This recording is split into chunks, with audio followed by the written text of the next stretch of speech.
تو کان کھول کے سن لے. میں اس سوشل میڈیا کے ذریعے پیغام پوری دنیا پہ پہنچا رہا ہوں کہ اگر حکومت نوٹس نہیں لیتی تو وہ مائیں بھانج نہیں ہوئی جو غازی علم الدین کو جنم دیتی ہیں. پھر نہ کہنا کہ ممتاز قادری پیدا ہو گیا. حکومت وقت سے ہم یہ سوال پوچھنے کا حق رکھتے ہیں کہ جو گستاخانہ پیجز چلائے جا رہے ہیں ان کے ایڈمن کیوں نہیں ڈھونڈے جا رہے، اور جن لوگوں کو گرفتار کیا گیا تھا یہ تاثر تھا کہ یہ ایجنسیوں نے گرفتار کیے ہیں اور پھر وہ پراسرار طریقے سے اپنے گھروں کو پہنچ گئے.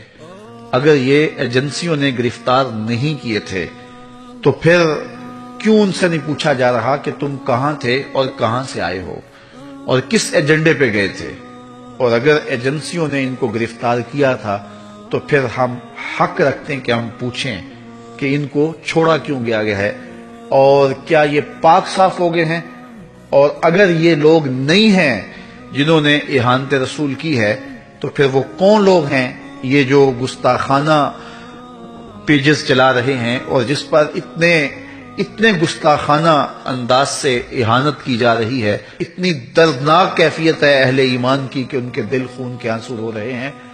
تو حکومت وقت کو نوٹس لینا چاہیے، اور اگر حکومت نوٹس نہیں لیتی تو کان کھول کے سن لے. میں اس سوشل میڈیا کے ذریعے پیغام پوری دنیا پہ پہنچا رہا ہوں کہ اگر حکومت نوٹس نہیں لیتی تو وہ مائیں بھانج نہیں ہوئی جو غازی علم الدین کو جنم دیتی ہیں. پھر نہ کہنا کہ ممتاز قادری پیدا ہو گئے. اگر آپ کو یہ ویڈیو پسند آئی ہے تو لائک بھی کیجئے اور اپنے دوستوں کے ساتھ اسے شیئر بھی کیجئے. جزاکم اللہ خیرا.